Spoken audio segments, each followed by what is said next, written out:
1857 के रिवॉल्ट के बाद अंग्रेजों के सामने एक बड़ी कश्मकश थी। कश्मकश ये कि इस विद्रोह में जिन क्रांतिकारियों ने भाग लिया वो मरने से भी नहीं डरते थे, तो उन्हें ऐसी कौन सी सजा दे जो मौत से भी भयानक हो। काफी सोचने के बाद अंग्रेजों के दिमाग में एक आइडिया आता है, और ये आइडिया था सेलुलर जेल यानी काला पानी। एक जेल जिसमें चींटियां आटा नहीं बल्कि इंसान का मांस खाती थी। 19वीं सदी में अंग्रेज इस जेल में कुल 80,000 कैदी लेकर गए, जिनमें से सिर्फ 30,000 ही वापस जिंदा लौट सके। अगले 10 मिनट में आप धरती पर मौजूद एक ऐसे नरक की कहानी सुनने वाले हैं जिसे खुद कई अंग्रेजों ने बंद करने की मांग की, और आपको ये लगने लगेगा कि उन क्रांतिकारियों को इस जेल में ले जाने की बजाय फांसी पर लटका देना कई बेहतर होता। 1857 की क्रांति वो तूफान था जिसमें अगर थोड़ी और एकता होती और ये कुछ समय और लंबा चल जाता तो अंग्रेजी हुकूमत का भारत से सफाया हो जाता। ये बात अंग्रेजों को भी पता थी, इसलिए इस विद्रोह के दौरान जिन क्रांतिकारियों को अंग्रेज कैद करने में सफल रहे, उन्हें वो भारत में रखने का रिस्क नहीं ले सकते थे। इसके लिए उन्हें एक ऐसी जमीन की तलाश थी जो भारत से हजारों किलोमीटर दूर हो। अंग्रेजों की ये तलाश पूरी हुई। मेनलैंड इंडिया से लगभग 1300 किलोमीटर दूर सुदूर समुद्र में अंडमान एंड निकोबार आइलैंड्स की राजधानी पोर्ट ब्लेयर पर 10 मार्च 1858 को लगभग 1000 क्रांतिकारियों को एक जहाज में बैठाकर अंडमान एंड निकोबार की तरफ भेजा गया। कई दिनों के सफर के बाद जब ये लोग उस आइलैंड पर पहुंचे तो वहां पर उनके सामने घने जंगल और जंगली जानवर थे। जहाज से उतरते ही सबसे पहले इन लोगों को जंगल काटने के काम पर लगाया गया। फिर इन कैदियों ने अंग्रेजों के रहने के लिए कमरे बनाए। इस काम के दौरान कई बार इन कैदियों को सांप और बिच्छू काट लेते, जिसका इलाज सिर्फ मौत थी। वहां इन लोगों के सर पर छत तक नहीं थी, ये खुले में जमीन पर सोते थे, जहां कदम कदम पर मलेरिया और प्लेग जैसी बीमारियां थीं, जिनसे ये कैदी बेमौत मरते थे। आने वाले कुछ सालों में यहाँ कैदियों की संख्या इतनी बढ़ गई कि अंग्रेजों को एक प्रॉपर जेल बनाने की जरूरत महसूस हुई। साल 1896 में ये काम शुरू हुआ।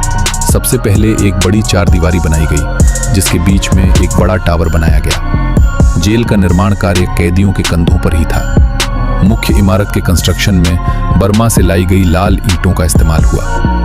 1906 में बनकर तैयार हुई ये जेल 7 इमारतों में बटी हुई थी। जेल की मुख्य इमारत के अंदर इमरजेंसी के लिए एक बड़ी घंटी लगाई गई। कैदी एक दूसरे के साथ संपर्क न कर सके, इसलिए इन 7 इमारतों में तकरीबन 700 बैरक बनाए गए। कोठारियां इतनी छोटी थी कि एक इंसान ठीक से हाथ पैर भी नहीं फैल सकता था।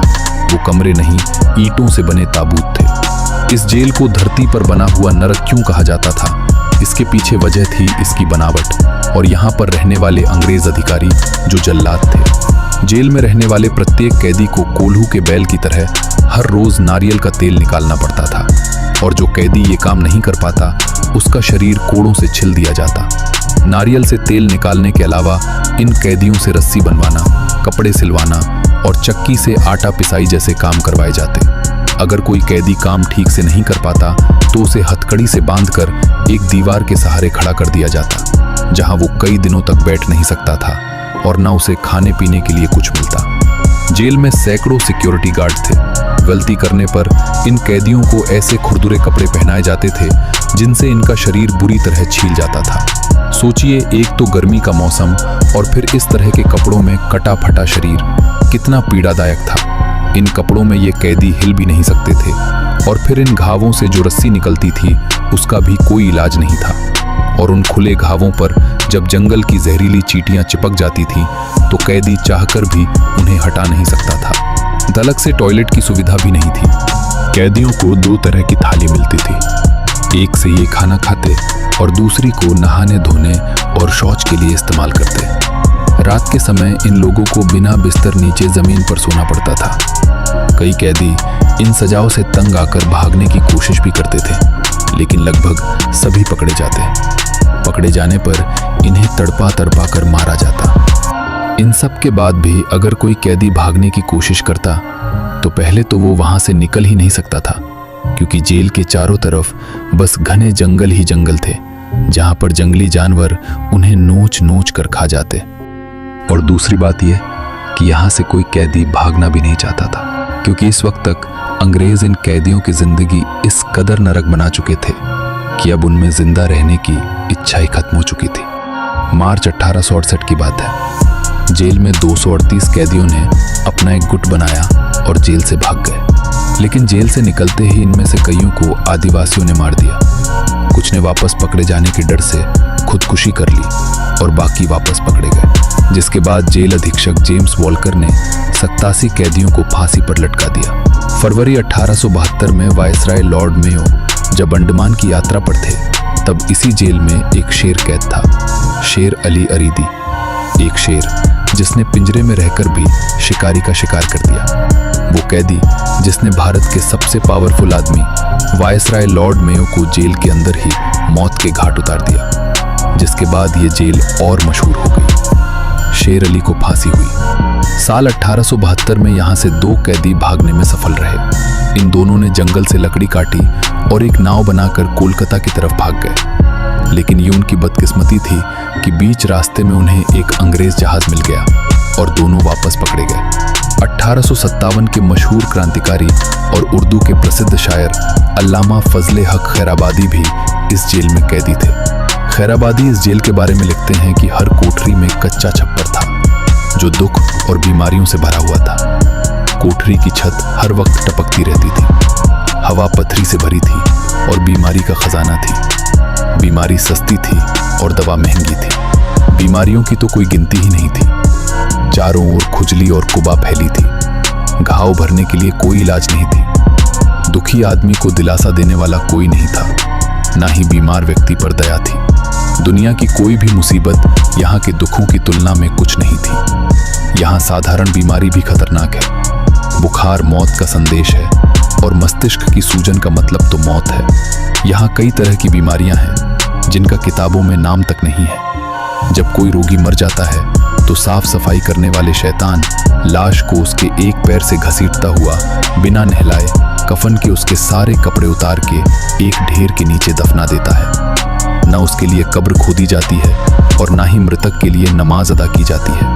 अंततः 1861 में 65 साल की उम्र में खैराबादी भी इन्हीं दुखों के साथ दुनिया से विदा हो गए। 1908 में चंदन नगर में कमिश्नर के घर बम फेंकने वाले इंदु भूषण रॉय को भी इसी जेल में रखा गया था। जब से वे इस जेल में गए थे तब से उन्हें हर रोज अपमानित किया जाता था, जिससे आखिरकार वे इतने टूट गए कि उन्होंने माफी मांगने के बजाय अपने कुर्ते से फांसी लगा ली। इंदु भूषण की तरह इस जेल में हर रोज कई कैदी खुदकुशी करते थे। कई बार इन सब से परेशान होकर कैदियों ने भूख हड़ताल भी की, लेकिन अंग्रेज इतने जालिम थे कि वे जबरदस्ती इन कैदियों के मुंह पकड़कर उसमें एक नली के जरिए खाना डाल देते और ये खाना तब तक डाला जाता जब तक कि कैदी मर न जाए, ताकि डर के मारे अगली बार कोई और कैदी भूख हड़ताल न कर सके। काला पानी का ये यातना आत्मा शिविर साल 1942 तक चला। फिर सेकेंड वर्ल्ड वॉर के दौरान 1942 में अंडमान और निकोबार द्वीप पर जापान का कब्जा हो जाता है और फिर तो अंग्रेजों के खुद के पैर भारत से उखड़ने लगे। इसलिए 1945 में ये जेल हमेशा हमेशा के लिए बंद हो गई। अंग्रेज इस जेल में कुल 80,000 कैदी लेकर गए, जिनमें से 50,000 कभी वापस नहीं लौट पाए। वो 50,000 लोग सिर्फ आंकड़े नहीं थे, वो किसी के बेटे, किसी के पति थे। आज सेल्यूलर जेल की दीवारें खामोश जरूर हैं, लेकिन अगर आप ध्यान से सुन तो ईंटों से आज भी इनकलाब की गूंज सुनाई देती है।